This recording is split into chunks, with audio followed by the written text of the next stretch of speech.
우리가 지난주까지 해서 스가랴의 환상 이야기는 끝이 났습니다. 이스라엘 백성들이 포로에서부터 돌아온 이후에 성전을 재건하기를 시작했는데 주변 환경과 또 이방 민족들로 인해서 중단되었어요. 그리고 이 스가랴서가 기록되기까지 몇 년이라는 시간이 지났습니까? 기억하시죠? 기억이 안 나요? 성전 재건이 중단되고 얼마나 시간이 지났어요? 16년이란 시간이 지났어요. 하나님께서는 학개 선지자와 또 스바냐 선지자를 통해서 성전을 다시 재건하라고 명령하셨고, 그 명령에 수행하면서 이스라엘 백성들은 성전 재건을 다시 시작합니다. 그런데 성전을 다시 재건한다는 게 쉬운 일은 아니지요. 힘들어요. 지치고 쓰러지고 여전히 이방 민족들과 주변의 환경들 때문에 어려움을 겪고 있는 건 사실입니다. 그래서 하나님께서는 스가랴 선지자를 통해서 그러한 이스라엘 백성들을 다시 성전 재건에 힘을 낼 수 있도록 위로하시고 격려하시기 위해서 8가지의 환상을 보여주셨어요. 그게 이제 6장까지 해서 그 이야기가 끝이 나고, 그 이후에 환상을 본 이후에 약 2년쯤 지나서 한참 성전 재건이 진행되고 있을 때 오늘 우리가 함께 읽은 말씀에 대한 사건이 등장합니다. 자, 다시 한번 읽어볼까요? 말씀을 1절 읽어봅시다. 다리오 왕 제4년 아홉째 달 곧 기스레월 4일에 여호와의 말씀이 스가랴에게 임하니라. 아멘. 성경은 다리오 왕 제4년 아홉째 달 곧 기슬레월 4일에 스가랴에게 하나님의 말씀이 선포되었다고 기록하고 있어요. 앞서서 스가랴에게 환상으로 계시되었던 때가 언제냐면 다리오 왕 2년이에요. 그렇기 때문에 지금은 다리오 왕 4년이잖아요. 약 2년쯤이 지난 때인 거죠. 이때 9월 4일에 일어난 일이라고 성경은 기록하고 있어요. 이걸 우리 지금 현재 우리가 사용하고 있는 태양력으로 계산을 하면 11월 말에서 12월 초쯤 됩니다. 이때 이스라엘 백성들에게는 한 가지 궁금한 게 생겼어요. 그래서 선지자들과 또 제사장들에게 찾아와서 묻습니다. 이런 궁금증인데요. 2절 3절 말씀 읽어볼게요. 2절 3절 읽습니다. 그때에 베델 사람이 사레셀과 레겜멜렉과 그의 부하들을 보내어 여호와께 은혜를 구하고 만군의 여호와의 전에 있는 제사장들과 선지자들에게 물어 이르되 내가 여러 해 동안 행한 대로 5월 중에 울며 근신하리까 하매. 아멘. 당시 이 베델이라는 지역에 살고 있던 사람들이, 베델 지역의 주민들이 사레셀과 레겜멜렉과 또 그의 부하들을 예루살렘으로 보냈습니다. 근데 그 이유는 두 가지였어요. 하나는 2절에서 기록하고 있는 것처럼 하나님께 은혜를 구하기 위해서였어요. 그리고 또 한 가지는 제사장들과 선지자들에게 질문을 하기 위해서였어요. 여기에서 여호와께 은혜를 구하고라고 번역한 히브리어는요, 문자적으로 말하자면 여호와의 얼굴을 간절히 구하기 위해서라는 의미를 가지고 있어요. 여호와의 얼굴을 간절히 구하기 위해서. 이게 무슨 뜻이냐면 하나님의 얼굴을 마주대하기를 원한다는 거예요. 여러분, 우리가 얼굴을 마주대하고 있는 거는요, 관계가 좋은 거예요, 나쁜 거예요? 1번 관계가 좋은 것, 2번 관계 나쁜 것. 관계가 좋을 때 얼굴을 마주대야죠. 관계가 나쁘면 어때요? 꼴도 보기 싫은 거예요. 그 꼴이 얼굴이거든요. 꼴도 보기 싫은 거예요. 관계가 좋아지기를 바라고 있는 거예요. 다시 말해서 이 베델 사람들은요, 하나님과의 관계가 회복됨으로써 하나님께서 주시는 은혜와 축복을 간절히 구했다는 것으로 우리는 이해할 수 있어요. 사실 이들도 이스라엘 백성들이고 하나님을 섬기는 사람들이기 때문에 하나님의 은혜를 구하는 건 당연한 거예요. 뿐만 아니라 이들은 사레셀과 레겜멜렉과 그의 부하들은 개인의 자격으로 온 게 아닙니다. 왜냐하면 우리 성경에서는 이 사람들을 보낸 베델 사람이라고 번역하고 있는데요, 이 베델 사람이라고 번역하고 있는 히브리어 단어는 베델 사람이 아니고 베델 성읍이라고 되어 있어요.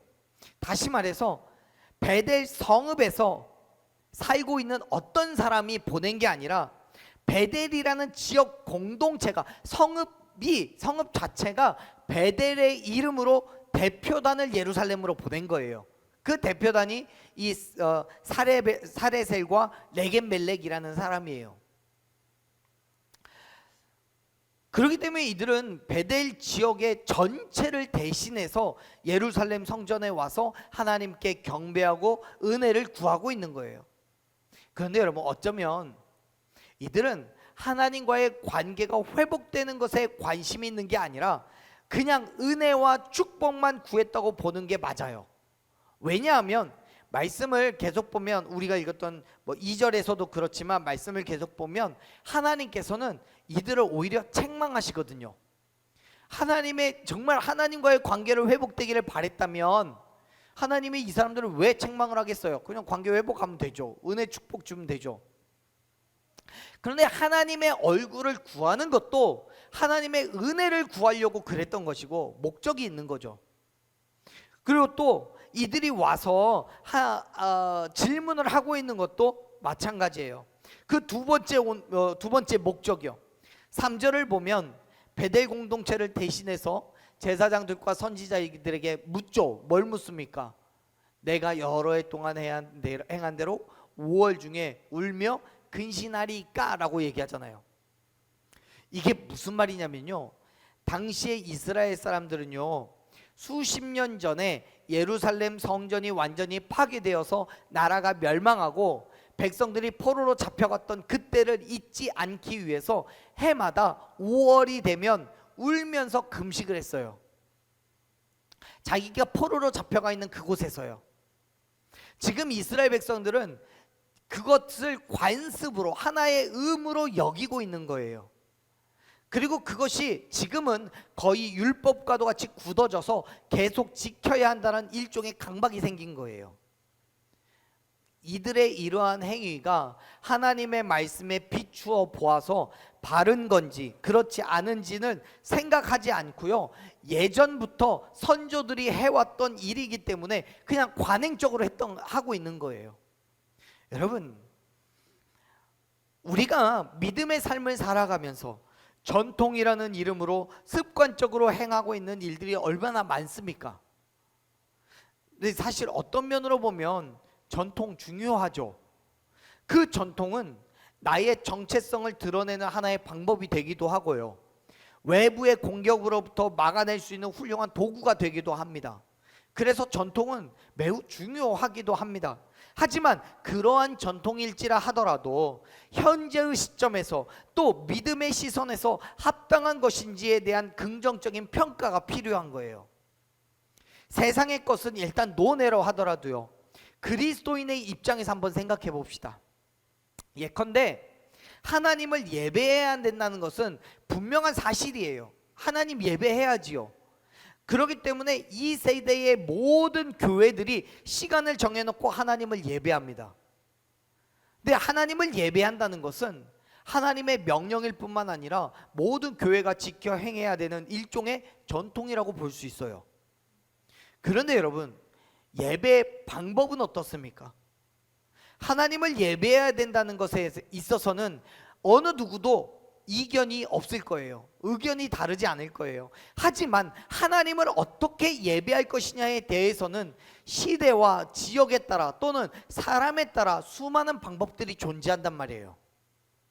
그리고 그 방법들은 수십 년, 아니 수백 년을 이어 내려온 방법도 있고 또 시대의 흐름에 맞게 수정되고 변형된 방법도 있어요.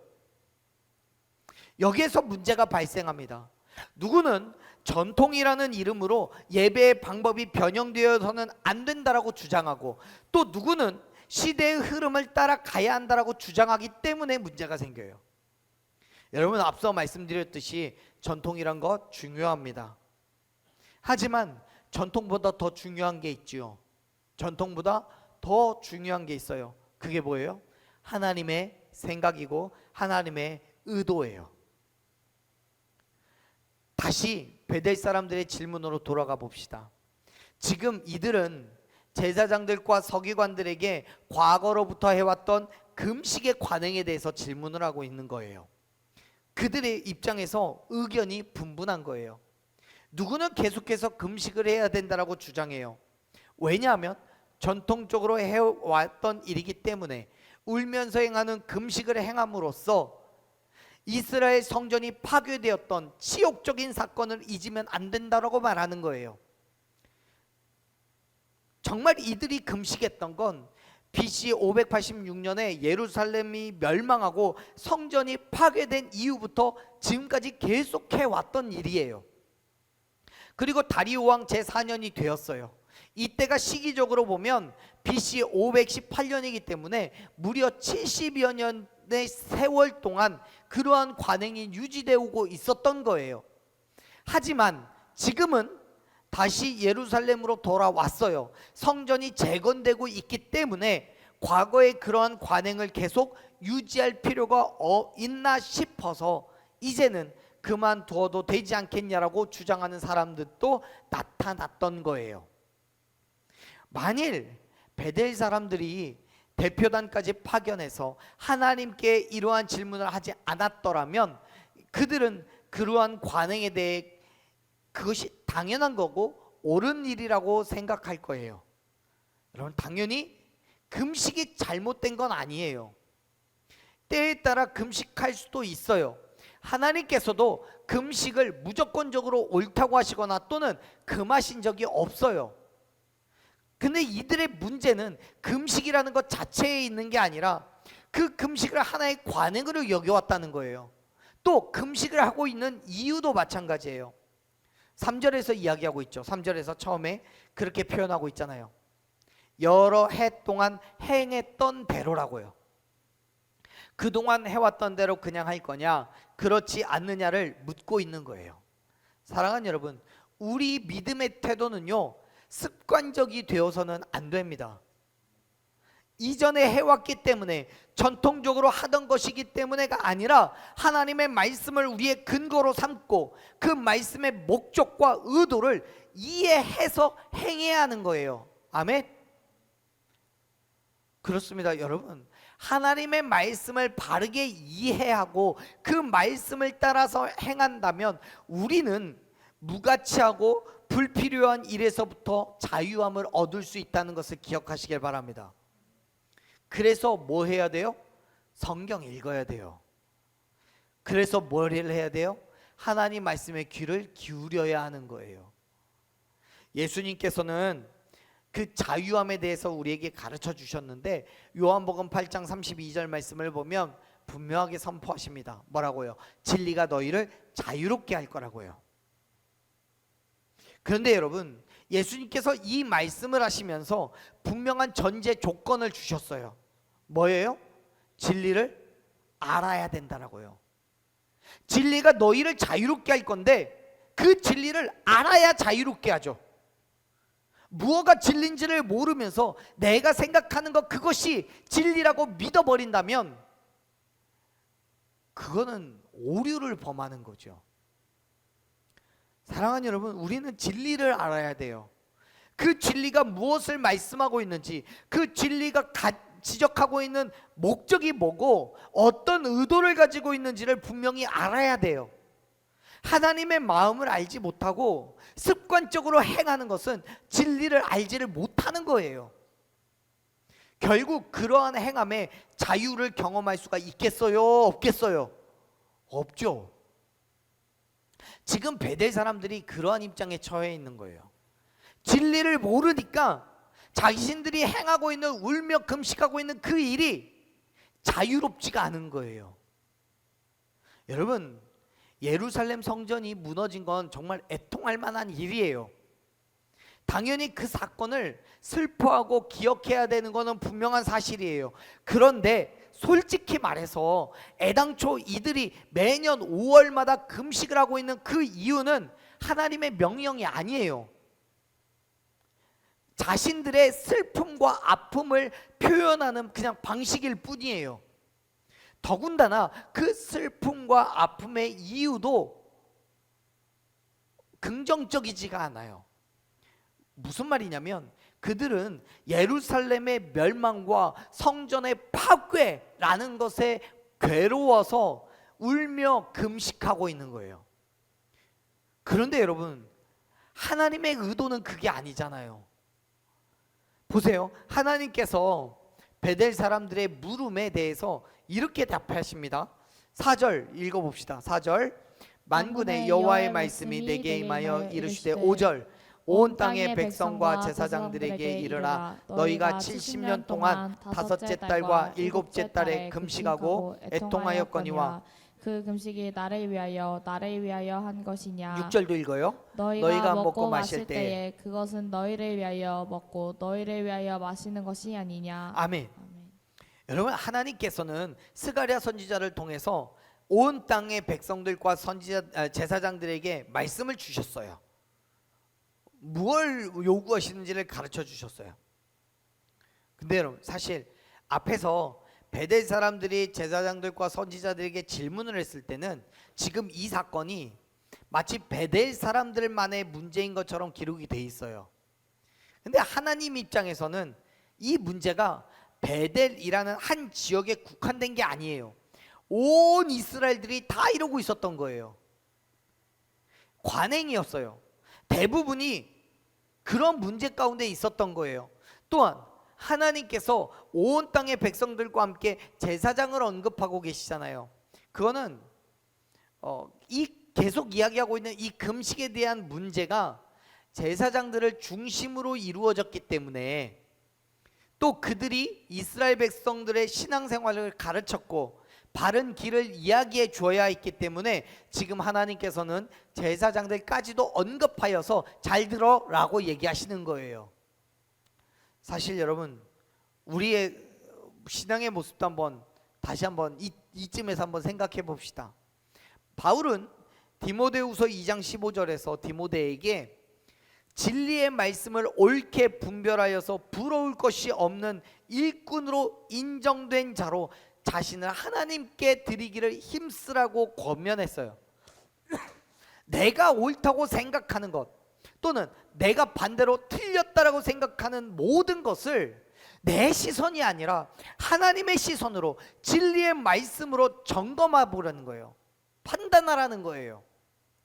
습관적으로 또는 단순히 나의 유익과 만족을 위한 신앙의 태도를 가지고 있다면 이제는 하나님의 말씀을 기준으로 삼고 그 기준에 합당한 믿음의 자리로 나아가라고 우리에게 말씀하고 계시는 거예요. 여러분, 하나님의 말씀을 옳게 분별하여서 하나님 앞에 부끄러움이 없는 그 삶으로 결단하며 나아가시기를 축원합니다. 그렇게 우리의 믿음이 하나님 앞에 온전히 세워짐으로써 우리가 구원의 은혜를 받을 뿐만 아니라 하나님의 나라와 그의 의를 위하여 살아가야 하는 거예요. 또한 이 땅에 하나님의 계획과 역사심을 드러내고 선포하는 제사장의 역할을 감당해내는 저와 여러분이 되기를 간절히 소망합니다. 그런데 이스라엘 백성들이 행했던 매년 5월에 행하고 있던 그 금식은 하나님의 입장에서는 전혀 옳은 게 아니에요. 그래서 하나님이 5절에서 뭐라고 얘기하십니까? 그들이 행했던 그 금식이 전혀 하나님을 위한 것이 아니라고 말하잖아요. 금식이 나를 위하여 한 것이냐라고 두 번씩이나 말씀하시잖아요. 이게 무슨 뜻이냐면 여러분, 이스라엘 백성들의 금식이 하나님과는 전혀 상관없는 거라는 거예요. 그냥 자신들의 종교적인 열심에서 비롯된 외식, 인간적인 외식에 불과하다는 겁니다. 만일 그들이 온전한 금식과 애통함이 있었다면 그들은 단순하게 예루살렘 성전이 무너진 것에 대해서 울부짖을 게 아니에요. 예루살렘 성전이 무너지고 포로로 잡혀간 그 일로 인해서 금식할 것이 아니에요. 본질적으로 예루살렘 성전이 무너지게 된 본질적인 이유, 그들의 나라가 멸망하여서 포로로 잡혀가게 된 그 본질적인 이유에 대해서 회개하고 엎드려 부르짖고 울부짖고 금식해야 되는 거지요. 하지만 여러분, 그들은 조상들이 해왔던 것이기 때문에 당연히 해야 한다라고 생각했어요. 하나님 앞에 범죄한 것이 문제가 아니라 예루살렘 성전이 무너진 게 그들은 문제였던 거예요. 그래서 하나님은 그들의 그러한 행함이 나를 위한 게 아니잖니 라고 말씀하시는 거예요. 지금 우리가 쉽게 이해할 수 있는 얘기로 말하자면요, 우리가 교회 다니고 성경 보고 또 찬양하고 금식하고 헌금도 하고 다 해요. 하는데 그 모든 것이 하나님을 위한 게 아니래요. 하나님 앞에서는 그 모든 것들은 무의미하고 무가치한 거란 거예요. 만약 여러분, 우리가 드리고 있는 이 예배도 하나님 보실 때 정말 무가치한 거라고 한다면 얼마나 충격적입니까? 지금 우리는 시간을 내어서 예배하고 있고요, 때로는 내가 벌어들인 수입의 일부를 하나님께 드려요. 신앙적인 수고와 하나님을 위한 희생이 정말 내가 하나님을 믿기 때문에 행하고 있는 정말 희생이라고 하는 그 일들 속에서 우리가 행하고 있어요. 그런데 정말 놀랍게도 그 모든 일이 하나님으로부터 가치가 없는 일이다라고 평가받을 수도 있다는 거예요. 신약 성경을 보면 실제로 그랬단 말이에요. 예수님께서 사역을 감당하시고 계실 때 바리새인들은 일주일에 2번씩 금식을 하고 소득의 11조를 철저하게 드렸어요. 율법에 규정되어 있으니까 정말 목숨과도 지키면서 하나님을 위한 헌신한다고 생각했어요. 그래서 자기들을 스스로 가리켜서 뭐라고 하냐면, 누가복음 18장 9절 말씀을 보면 자기들 스스로를 가리켜서 의롭다라고 믿고 다른 사람들을 멸시한다라고 얘기해요. 내가 의로운 자라고 믿었어요. 여러분, 그런데 그들의 모든 종교적인 행위나 헌신이 실제로는 하나님이 아닌 나 자신을 위한 것이었다라고 예수님 말씀하셔요. 그래서 예수님 그들의 위선과 외식을 정죄하시면서 이 뒤에 뭐라고 말씀하신 줄 알아요? 독사의 새끼들이라고 꾸짖어요. 사랑하는 여러분, 지금 우리의 모습을 보면 열심히 교회 다니면서 성경도 읽고요, 기도해요, 여러 가지 헌신도 하고 봉사해요, 그리스도인된 삶을 살아가려고 애를 써요. 하지만 그 모든 것들이 바리새인들이 그랬던 것처럼 다른 사람들로부터 존경과 영광을 받기 위해서라고 한다면, 나의 유익과 만족을 위해서라고 한다면 하나님 앞에서 무가치한 것일 수밖에 없어요. 그러면 사랑하는 여러분, 무슨 일을 하든지 나의 유익과 만족을 위해서가 아니라 오직 하나님을 위하여, 하나님의 나라와 그의 의를 위하여 나아가는 저와 여러분 되길 간절히 축원합니다. 큰 일이 아니어도 괜찮아요. 작은 일이라 할지라도요, 그 일을 통해서 하나님의 사랑하심과 긍휼하심이 기꺼이 우리의 헌신으로 나타낼 때 하나님께서는 그곳 가운데 역사하시고 크고 놀라운 일을 이루실 줄로 믿습니다. 사랑하는 여러분, 하나님께서 이스라엘 백성들에게 원하시는 것은요, 말씀에 대한 분명한 순종이었단 말이에요. 보세요, 이렇게 말씀하셔요. 7절 말씀 읽어보십시다. 7절 읽어요.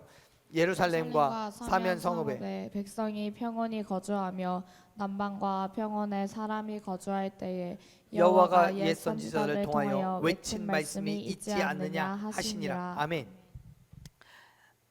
7절에서 이야기하고 있는 건 이들이 멸망당하기 전에, 즉 70여 년 전에 예루살렘과 사면 성읍 안에서 백성들이 평안함을 유지하고 있을 그때에 하나님께서 선지자들 통해서 외친 말씀이 있다는 거예요. 있죠. 열왕기 상하, 또 이사야서를 비롯한 여러 가지 선지서들을 보면 분명히 하나님께서 말씀하신 게 있어요. 여호와가 옛 선지자를 통하여 외친 말씀이요, 그 말씀을 기억하라라고 지금 말씀하시는 거예요. 과거에 하나님께서 선지자들을 통해서 하신 그 말씀을 기억하고 순종하라는 거죠. 그런데 여러분 잘 생각해 보세요. 베델 사람들은 하나님께 5일 금식을 계속해야 하느냐라고 물어요. 근데 하나님께서는 옛 선지자들을 통해서 하신 말씀을 기억하라고 얘기해요. 여러분, 이거는 하나님과 이스라엘 백성들의 관심사가 전적으로 다르다라는 얘기예요. 다시 말해서 이스라엘 백성들은요, 단순하게 종교적인 의식에 관심이 있어요. 금식을 하는 것, 울며 통곡하는 것에 관심이 있어요. 근데 하나님께서는 말씀에 순종하는 것에 관심이 있다는 거예요. 물론 하나님의 말씀에 순종하여서 종교 생활을 하는 것은 분명합니다. 하지만 여러분, 지금 하나님께서 말씀하시는 것은 우리의 신앙생활이 단순하게 내 자랑과 욕심과 또 인간적인 유익을 위해서 습관적으로 행하는 것이 아니라 하나님의 의도, 그의 목적에 맞게 순종해야 한다는 점을 말씀하고 계시는 거예요. 사랑하는 여러분, 지금 우리는 단순한 종교 생활에 집중하고 있습니까? 아니면 하나님의 말씀에 귀를 기울이고 있습니까? 여러분, 미가서 6장 8절 말씀을 보면 하나님은 오직 정의를 행하며 인자를 사랑하며 겸손하게 내 하나님과 내 함께 행하는 것을 원하신다 라고 말씀하고 있어요. 여러분, 하나님의 말씀대로 그의 선하신 뜻대로 이 땅 가운데 하나님의 공의를 선포하는 믿음의 삶을 결단하시길 바랍니다. 우리가 울고 불며 금식을 한 거 해야 하죠. 근데 그것은 나의 유익과 만족과 자랑을 위한 게 아니에요. 여러분, 우리가 예수님을 믿고 교회를 다니는 것은요, 베델 사람들이 첫 번째 목적으로 가졌던 것처럼 하나님의 얼굴을 마주대고 하나님의 은혜와 축복을 구하기 위해서만 다니는 게 아니에요. 우리는 예수 그리스도를 통하여서 우리의 영혼이 구원을 받음과 동시에 이 땅에 하나님의 나라를 세우고 하나님의 뜻을 이루어 가야 함을 여러분 믿으시길 바랍니다. 그 일을 위해서 하나님은 저와 여러분을 이곳에 불러주신 거예요. 그렇다고 한다면 여러분, 하나님의 바램은 나의 욕심과 나의 자랑이 아니라 인간적인 유익으로 습관적인 신앙생활이 아니라 하나님의 거룩함을 온전히 드러내는, 그래서 말씀의 순종으로 함으로 나아가는 그 자리에 있음을 여러분 기억하시기를 바랍니다. 하나님의 말씀에 귀를 기울이십시오. 그리고 그 말씀 그대로를 살아가기를 결단하십시오. 때로는 힘들고 어렵겠지만 희생을 하고 헌신해야 되지만 그 믿음의 자리에서 하나님께서는 분명히 저와 여러분을 통해서 이루어낼 놀라운 일이 있음을 여러분 믿으시기를 바랍니다. 그 믿음의 자리로 나아가서 그리스도인으로 하나님의 뜻을 이루어가는 저와 여러분이 되기를 간절히 축원합니다.